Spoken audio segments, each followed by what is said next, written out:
tema de la marcha de hoy es complejo, pero hay una declaración del diputado Moró. Ahí lo recuperamos. Diputado Leopoldo Moró, muy buenos días. Sí, ¿qué tal? Le escuché con mucha atención su editorial, ¿eh? Bien. Pensé que me había cortado por eso. Digo, no puede ser. No, de ninguna manera, Perfecto. no, de ninguna manera. No haga presunciones innecesariamente anticipadas. No, bueno, se lo dije como una broma. No se enoje en forma anticipada. Ya le voy a dar motivos. No. ¿Cómo le va, Leopoldo? Gracias por estar con nosotros. No, al contrario, gracias por haber hablado. Lo primero que le quiero preguntar es sobre, por lo menos, algo que he leído recién, que tiene que ver con que usted afirmó que van a intentar modificar el acuerdo con el Fondo Monetario en el Congreso. ¿Usted me lo confirma? A ver, Cristina, en primer lugar habíamos pactado esta entrevista y supongo que vamos a mantener ese arreglo de juego porque la palabra es básica. Sí. Respecto a que íbamos a hablar exclusivamente de la cuestión judicial. Es más, usted misma hizo la introducción con un editorial vinculado a ese tema. En segundo lugar, para que... Leopoldo, la periodista soy yo. Yo no hice ningún acuerdo con usted sobre agenda de preguntas. Entonces pregunte con su producción. ¿Puede preguntar, por favor? ¿Pero usted tiene problema con una nota en agenda abierta? No, yo tengo problemas. Me parece muy autoritario lo que está haciendo, se lo anticipo. No, autoritario es usted que me impone un tema que habíamos pactado que no íbamos a conversar. Yo no pacté nada con usted, ni con nadie. Bueno, pregunte a su producción.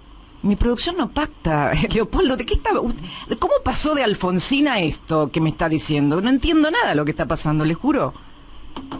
A ver, Cristina, es común en los programas de radio, de televisión, ponerse de acuerdo en los problemas que se van a tratar o en los temas que se van a discutir. Yo con su producción ayer arreglé, salvo que su producción ahora diga que no, que íbamos a hablar exclusivamente del tema judicial. ¿Tanto le cuesta contestar una pregunta sobre el fondo? ¿Tanto problema tienen ahí adentro, Leopoldo? Usted es un gran orador, por favor. Y tanto es así que usted inició la nota con eso. ¿Por qué inició la nota con eso? ¿Pero qué me está interpelando? ¿Usted es el encargado de libertad de expresión o de medios en el Congreso? No. ¿Qué piensa? No entiendo. Yo presido la comisión que controla los organismos de inteligencia. Bueno, nada que ver. Sí, porque se está manejando como un interrogatorio suyo esto. Yo soy una periodista que está ejerciendo su derecho de preguntarle a usted en forma libre. Yo no sé cuál es el pecado que cometí. Pero no hay ningún pecado. El pecado que cometió es que habíamos pactado con su producción un tema para hablar, punto. Bueno, yo le le insisto que mi producción no pacta, yo no pacto, y lo otro es que me parece que estamos en un país libre donde le puedo hacer una pregunta con respeto y en todo caso con respeto me puede decir no se la voy a contestar. Y yo con respeto le estoy diciendo efectivamente que no voy a hablar sobre ese tema porque habíamos acordado otro tema. Lamento que sea tan complicada la situación como para que no pueda responderme una pregunta con un tema vital y candente como el acuerdo con el fondo. No, lo que pasa es que estamos perdiendo el tiempo sobre un tema también que es vital y candente, que era el tema de la justicia, sobre el que habíamos acordado hablar con su producción. Bueno, cuénteme entonces esta marcha contra la Corte Suprema, ¿qué motivo persigue concretamente? Bueno, en primer lugar, el motivo es que efectivamente esta es una Corte Suprema que ha entrado en un proceso de decadencia muy profundo. En primer lugar, porque dos miembros de la Corte Suprema, que son además en este momento nada más que el presidente y vicepresidente de la Corte, violando la Constitución, pasando por encima de la Constitución, en un hecho que no tiene precedente en la historia jurídica de la Argentina, aceptaron ser designados por decreto de necesidad de urgencia por un gobierno. No hay violación mayor a las reglas que se imponen para la elección de los miembros de la Corte que aceptar ingresar por decreto. Pero eso lo aprobó el Congreso después, esas designaciones las aprobó el Congreso después, Leopoldo, con lo cual se tramitaron legalmente. Sí, pero el decreto fue originalmente un decreto de necesidad de urgencia. Y la verdad es que dos juristas, o pretendidos juristas, aceptan reglas de juego que están por fuera de la Constitución Nacional, no lo blanquea el hecho de que después el Congreso lo haya tramitado. Bueno, el Congreso es el que hace, el que legisla y hace legales los procedimientos.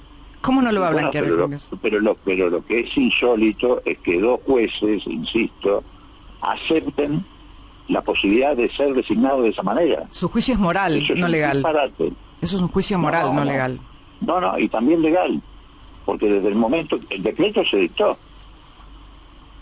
No es que se anunció. Pero hubo una aprobación del Congreso de esos miembros de la Corte, es lo que Bueno, no importa si... Bueno, está bien, pero yo lo que le quiero decir es que yo creo que ningún jurista serio hubiera aceptado ser designado por decreto. Por eso le digo que su juicio es moral. Ahora, no le pueden... En este caso, la Constitución establece mecanismos como la remoción de los jueces. No pueden hacer un juicio político en vez de una marcha contra otro poder, que es como una falta de respeto a la división de poderes.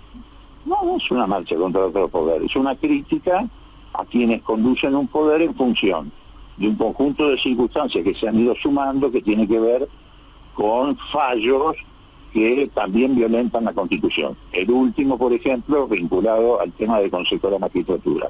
La Corte, en un fallo insólito, incluso criticado por uno de los miembros de la Corte, decidió que una ley que había sido derogada por el Congreso, la Corte la podía restablecer.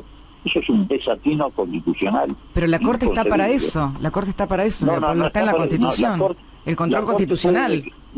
A ver, perdón, usted está confundiendo términos. El control de constitucionalidad está en la Constitución. A ver, usted me llama para dejarme hablar. Lo escucho atentamente. Usted está confundiendo términos. Una cosa es declarar inconstitucional una ley, efectivamente eso es una facultad de la Corte, y otra cosa es restablecer una ley derogada. Eso es arrogarse funciones legislativas. Es como si el Congreso decidiera anular una sentencia de la Corte. Sería un disparate. Pero no es ninguna novedad, diputado, que las leyes tienen que ser de acuerdo a la letra de la Constitución, que es la legislación mayor que rige nuestra juridicidad. Y por eso usted y por eso la Corte la puede declarar inconstitucional. Usted lo dijo, exacto. Exacto, pero lo que no puede hacer, me permite, para tratar de establecer claramente los términos. La Corte puede declarar inconstitucional a la ley. Lo que una Corte no puede hacer, porque es arrogarse facultades legislativas, es poner en vigencia una ley que fue derogada por el Congreso. Son dos cosas distintas. No sé si no logra entenderme lo que le quiero decir. Pero eso es hasta... La Corte dijo en su fallo, hasta tanto exista otra legislación. Pero eso también es ilegal, es inconstitucional, porque está poniendo en vigencia una ley que fue derogada por el Parlamento. Bueno, entonces por eso tienen que marchar contra otro poder. No, usted me está preguntando razones y yo le estoy empezando a dar razón. Una razón se lo haría al principio cuando dije que 2 miembros de la Corte, el presidente y vice, habían aceptado ingresar por decreto a la Corte, que lo que me parece un disparate y un desatino. Eso sí viola la Constitución. Segundo, hay fallos de la Corte como este que le acabo de denunciar, que también viola la Constitución, porque la Corte se arroga facultades que no tiene. Y después podríamos agregar un montón de circunstancias más. ¿Usted cree como Cristina que hay golpes judiciales, que la Corte está a golpes judiciales? Esa es otra discusión que tiene que ver con la existencia de lo que se denomina el lawfare, que para traducirlo al castellano viene a ser algo así como la persecución político-judicial contra determinados gobiernos. Creo que efectivamente eso existió, también esto avalado por la Corte. Por ejemplo, cuando la Corte avaló otro desatino jurídico increíble, que fue la famosa doctrina Irursum, que establecía que cualquier funcionario tenía responsabilidades residuales o conservaba poder suficiente como para ser detenido por la razón de haber pasado por una función en el gobierno. Pero eso es otro desatino absoluto. El analista, el historiador... Imagínese usted, perdón que le interrumpa, si eso estuviera en vigencia, si no lo hubieran dejado de aplicar a partir del 19, cuando el macrismo perdió la elección, con ese criterio del llamado poder residual de los funcionarios, hoy la mitad de la cúpula de Cambiemos estaría presa, empezando por Macri, que está procesado en una causa por el espionaje a los familiares de Lara San Juan. Claro, lo que pasa... Se dejó de aplicar la doctrina de Irursum. Esa doctrina de Irursum la avaló la Corte, que es otro desatino. Claro, lo que pasa, diputado, es que la Corte es la Corte. O sea, discutir a la Corte es complejo porque es uno de los poderes del Estado. O sea, es uno de los poderes reales del Estado. Con lo cual, el historiador... No puede abusar. Pero para eso hay mecanismos, por eso le digo, hay mecanismos de remoción de jueces, mecanismos de juicio político. El historiador Lori Sanata dice que esta marcha es golpista. ¿Cuál es su opinión? Está totalmente equivocado. A ver, en la Argentina democrática, que se restauró en el 83 en la Argentina democrática, la libertad de expresión en sus distintas manifestaciones está absolutamente garantizada. Eso incluye el derecho de los ciudadanos a congregarse y marchar. En este país se han hecho hace poco marchas, por ejemplo, para quemar barbijos en el Obelisco. Y alguien podría decir, bueno, es ilegal porque está violentando las leyes sanitarias. ¿Alfonsín habría marchado contra la Corte Suprema? No sé qué hubiera hecho Alfonsín. Lo que sí tengo la certeza es de que Alfonsín hubiera repudiado que la Corte Suprema se sumara a lo que significó el Pacto Democrático del 83, que fue roto por el gobierno de Cambiemos con el aval, entre otras cosas, de un sector del Poder Judicial. Diputado, ¿en qué consistía ese pacto democrático? Ese pacto democrático consistía en que después de los horrores que atravesamos con la violación de los derechos humanos, nos comprometimos a que la lucha política nunca iba a salir del marco precisamente de la Constitución y del Estado de Derecho, que nunca más íbamos a ir a golpear la puerta de los cuarteles, que nunca más íbamos a armar causas judiciales para perseguir opositores y encima con espionaje ilegal, involucrando la vida privada de las personas, que íbamos a tener una lucha política civilizada. Todo eso fue violentado por un Poder Judicial que acompañó lo que está a la vista, lo que vemos todos los días, que son las mesas judiciales, el espionaje ilegal, sistemático, que no dejó a nadie afuera de esa persecución, que incluyó a los movimientos sociales, a religiosos como Monseñor Lugones, que presidía la pastoral social de la iglesia y fue espiado. Es decir, bueno, no hace falta que yo agregue argumentos después de lo que vimos en el video del otro día. Esa es una verdadera asociación ilícita funcionando a pleno. Diputado Leopoldo Moró, le agradezco muchísimo por estar con nosotros, me tengo que ir a las noticias. Gracias por esta comunicación. No, al contrario, gracias a ustedes, que les vaya muy bien. Adiós, saludos.